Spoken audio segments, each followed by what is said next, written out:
ఇంకా law and order police ఉండేదాకా ఉండదు. ఎందుకంటే ఒక్కొక్క ఇన్వెస్టిగేషన్ చాలా డీప్కి వెళ్ళాలి, పకడ్బందీగా చేయాలి. ఇప్పుడు లిక్కర్ ఉంది, చాలా పకడ్బందీగా చేస్తున్నారు. ఎవరెవరికి ఎప్పుడెప్పుడు ఎంత డబ్బులు ఎవరి చేతుల నుంచి మారినాయి మొత్తం వివరాలన్నీ సేకరించాలి. సో ఇన్వెస్టిగేషన్ చాలా వేగవంతంగా జరుగుతుంది.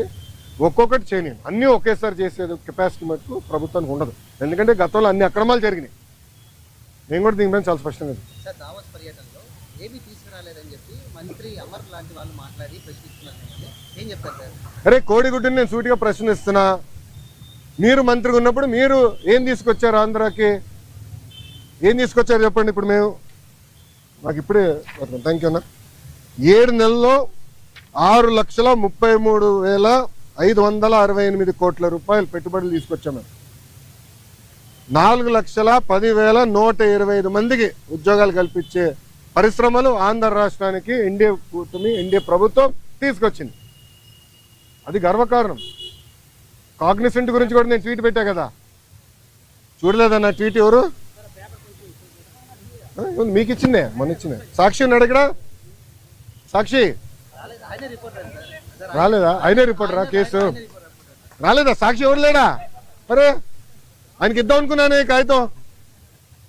ఇదన్నా చూడరా భయ్, కళ్ళు తెరువు అని అనుకున్నా. ఇప్పుడు మీరు చూడండి, బాబు గారి దావోస్కి దాదాపు 1997 నుంచి వెళ్తున్నారమ్మ. దావోస్కి వెళ్ళినప్పుడు ఎప్పుడు ఒప్పందాలు చేసుకోం. దావోస్ చర్చిస్తాం, ఇంట్రెస్ట్ ఎవరికి ఎలా ఉందో డిస్కస్ చేసి మళ్ళీ తిరిగి వచ్చిన తర్వాత ఒప్పందాలు చేసుకుంటాం. ఇప్పుడు దీంట్లో మీరు చూస్తే విచిత్రం, ఆసిల్లర్ మిత్తల్ది దీంట్లో ఒప్పందం లేదు. పైన అసలు ఆసిల్లర్ మిత్తల్ది 1,35,000 కోట్ల రూపాయలు పెట్టుబడి అనేది ఉంది.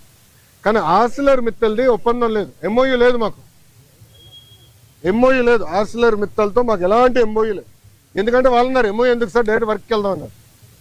వాడు మమ్మల్ని తప్పబడతారా?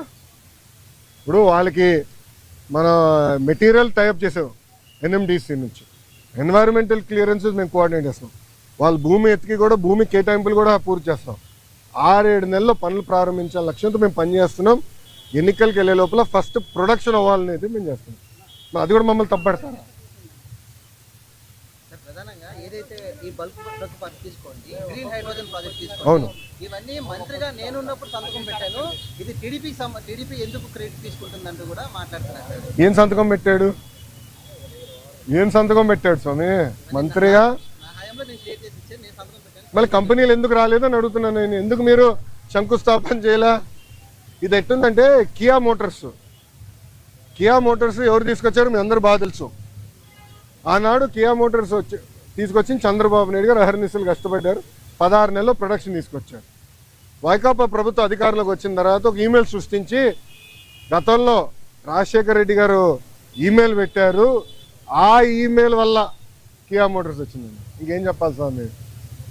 టీసీఎస్ కూడా క్రెడిట్ తీసుకున్నారు, మీరు చూసారో లేదో. టీసీఎస్ కూడా క్రెడిట్ తీసుకోవడానికి ప్రయత్నించారు. మీ నాన్నగారిని చూసి మిమ్మల్ని గౌరవిస్తున్నారు తప్ప, లేకపోతే నువ్వు పెద్ద పప్పు శుద్ధవి అని తెలుసు. మా అమర్నాథ్ ఉన్నాడే, కోడిగుడ్డుగా అంటున్నావే నువ్వు. ఆ కోడిగుడ్డు చెప్పిన ఆయన ఒక మంత్రి గారి కుమారుడు.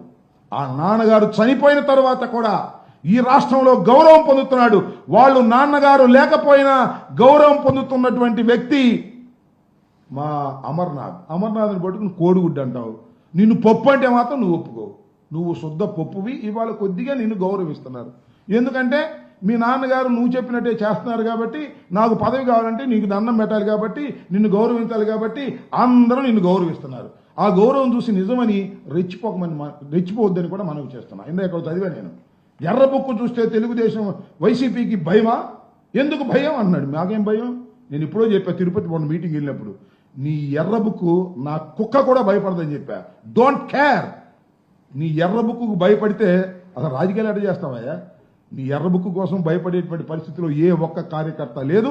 ఎంతమంది జైల్లో వేసినా మేము ముఖవని ధైర్యంతో పోరాడుతున్నటువంటి సందర్భాలు ఉన్నాయని కూడా మనవి చేస్తున్నాం. ఇవాళ నేను రిపబ్లిక్ డే తరఫున రాష్ట్ర మన గవర్నర్ గారి చెప్పించారు. ఏం చెప్పించారు? ఏమీ లేదు.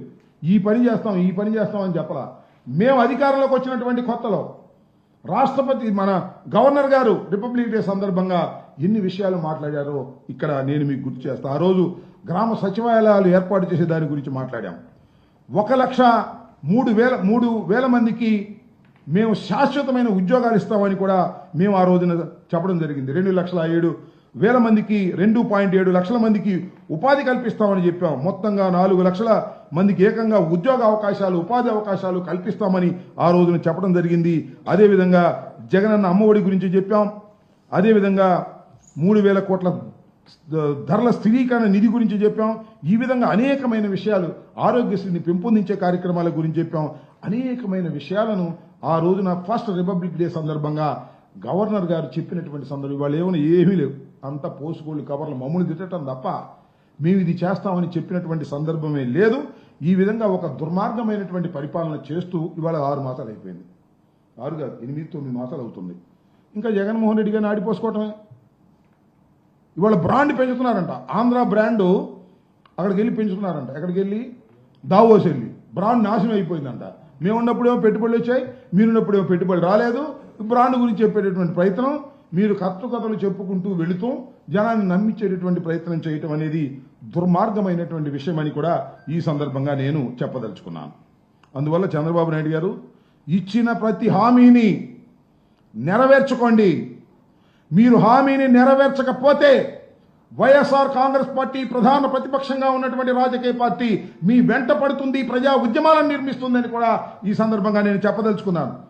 అదేవిధంగా మీరు అమ్మఒడి కార్యక్రమం తీసేసి తల్లికి వందనం అన్నారు. ఎప్పుడంటే జీవో ఇష్యూ చేసింది? 9/7/2024 జీవో ఇష్యూ చేశారు. ఏమని? తల్లికి వందనం ఇస్తామని. ఒక తల్లికే ఇస్తామన్నారు. దాని మీద మేమందరం కూడా గట్టిగా మాట్లాడాం. అసలు మొత్తం ఎగ్గొట్టేశారండి. ఇంతవరకు లేదు. నెక్స్ట్ వీక్ నుంచి ఇస్తామంటున్నారంట. ఇస్తారో పెడతారో మనకు తెలియదు. ఈ విధంగా ఇచ్చిన ప్రతి వాగ్దానం ఇందా చెప్తారు సూపర్ 6 అమలు చేస్తున్నామని. ఏం అమలు చేస్తున్నాం నాకు అర్థం కాదు. సూపర్ 6 ఇలా ఈ రాష్ట్రాల పెట్టుబడులు ఏ రకంగా వచ్చాయో చూసి వీరు మాత్రం ఉత్త చేతులతో ఖాళీగా తిరిగి వస్తున్నటువంటి నేపథ్యంలో అనేక సంవత్సరాలుగా దావోస్ పర్యటన అని చెప్పి వీరి తాలూకా పబ్లిసిటీకి ఆ కార్యక్రమాన్ని ఉపయోగించుకొని ఏ రకంగా రాష్ట్ర ప్రజల్ని మభ్యపెట్టారో, ఏ రకంగా రాష్ట్ర ప్రజల్ని వాళ్ళు తండ్రి కొడుకులు ఇద్దరు కూడా, ఎందుకంటే 2014 నుంచి 19 సంవత్సరాల మధ్య గత 5 సంవత్సరాలు గత ప్రభుత్వంలో వారు 5 సంవత్సరాలు 5 పర్యటనలు చేశారు. నూతనంగా గత సంవత్సరం అధికారంలోకి వచ్చి ఈ ఏడాది కూడా వారు పర్యటనకు వెళ్ళారు. కేవలం రాజకీయ ప్రసంగాలు, అక్కడ కూడా రాష్ట్ర రాజకీయాలకు సంబంధించినటువంటి విమర్శలు, రాష్ట్ర మంత్రులేమో వాళ్ళ యువరాజుని పౌడుకునేటువంటి ప్రయత్నాలు, అలాగే రాష్ట్రం బ్రాండ్ ఇమేజ్ని ముఖ్యంగా సరే రాష్ట్రంలో రాజకీయాలు మాట్లాడుతున్నారు, రాష్ట్రంలో జగన్మోహన్ రెడ్డి గారిని విమర్శిస్తూ ఉన్నారు, రాష్ట్రం తాలూకా పరిస్థితుల గురించి లేనిపోయినటువంటి అపోహలు సృష్టించేటువంటి మాటలు మాట్లాడుతూ ఉన్నారు. సరే, రాష్ట్రం వరకు అంటే అందరూ తెలుసుకునేటువంటి అవకాశం ఉంది. కానీ ప్రపంచ వేదికల మీద మీరు వెళ్ళిన దేనికి, మీరు ఇన్ని కోట్లు ఖర్చు పెట్టిన దేనికి, మీరు ఎంత హడావిడి చేసిన దేనికి, దాదాపు 15-20 కోట్ల రూపాయలు ఖర్చు పెట్టి మీరు వెళ్ళి రాష్ట్రం తాలూకా బ్రాండ్ ఇమేజ్ని పెంపొందించాల్సింది పోయి రాష్ట్రం తాలూకా అవకాశాలని, వనరుల్ని షోకేస్ చేయాల్సింది పోయి అక్కడ కూడా మీరు వెళ్ళి బ్రాండ్ ఇమేజ్ని దెబ్బతీసేటువంటి ప్రయత్నం చేయడం అనేటువంటిది వైఎస్ఆర్ కాంగ్రెస్ పార్టీ తీవ్రంగా ఖండిస్తూ ఉంది. ఒక రాష్ట్రానికి పెట్టుబడి రావాలన్నా రాష్ట్రంలో ఉన్నటువంటి వనరుల్ని ప్రపంచ దేశాలకు కానీ లేదా పారిశ్రామికవేత్తలకు కానీ మీరు ప్రొజెక్ట్ చేసుకొని రానున్నటువంటి కాలంలో వారి పెట్టుబడులు రాష్ట్రంలో పెట్టేటువంటి దానికి ప్రయత్నం చేయాలి. కానీ రాష్ట్రం సంబంధించి ఏదో అన్యాయం జరిగిపోయింది, రాష్ట్రం పూర్తిగా డ్యామేజ్ అయిపోయి ఉంది, మా రాష్ట్రం చాలా పేద రాష్ట్రం అనేటువంటి ఒక రాంగ్ ఇంటర్ప్రిటేషన్ని రాష్ట్రం గురించి స్వయంగా ముఖ్యమంత్రి గారు ఇవ్వడం అనేటువంటిది చాలా శోచనీయం. సరే, చాలామంది పారిశ్రామికవేత్తలను కలిశారు, చాలా కంపెనీలతో చర్చలు జరిపారు. చివరికి మీరు 4 రోజుల్లో సాధించింది, మీరు ఖర్చు పెట్టినటువంటి ఖర్చు, మీ తాలూకా పర్యటన, మీ తాలూకా పబ్లిసిటీ స్టంట్స్, ఇవన్నీ దేనికి మిగిలాయనంటే ఉత్త చేతులతో ఖాళీగా తిరిగి రాష్ట్రానికి రావడానికి ఉపయోగపడే కనబడతా ఉంది. తీరా మీరు ఇచ్చినటువంటి ప్రెస్ రిలీజుల్లో కానీ,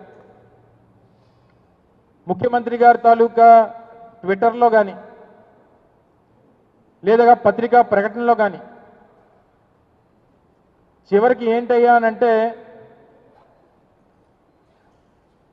ముఖ్యమంత్రి గారు ఎవరితోనైతే చర్చించామో కొంతమంది ఆలోచిస్తాం, కొంతమంది ఏమో చర్చిస్తాం, కొంతమంది ఏమో చూస్తాం. ముఖ్యమంత్రి గారితో మాట్లాడినటువంటి పారిశ్రామికవేత్తలు కానీ కంపెనీలు కానీ చెప్పినవి ఏంటంటే ఆలోచిస్తాం, చర్చిస్తాం, చూస్తాం. ఇది ముఖ్యమంత్రి గారితో చెప్పినటువంటి మాటలు. సహజంగా ఎవరి దగ్గరికి వెళ్ళినా ఎవరితోనన్నా మాట్లాడినప్పుడు, ఏ పారిశ్రామికవేత్తను కలిసినప్పుడైనా లేదా ఏదన్నా ఒక పెద్ద కంపెనీని మన రాష్ట్రానికి పెట్టుబడి పెట్టమని చెప్పి రిక్వెస్ట్ చేసినప్పుడన్నా సహజంగా వాళ్ళు అనేది ఏంటంటే ప్రయత్నం చేస్తామంటామో లేకపోతే చూస్తామంటాం అన్నటువంటి చెప్తారు. అదే మీకు కూడా చెప్పారు.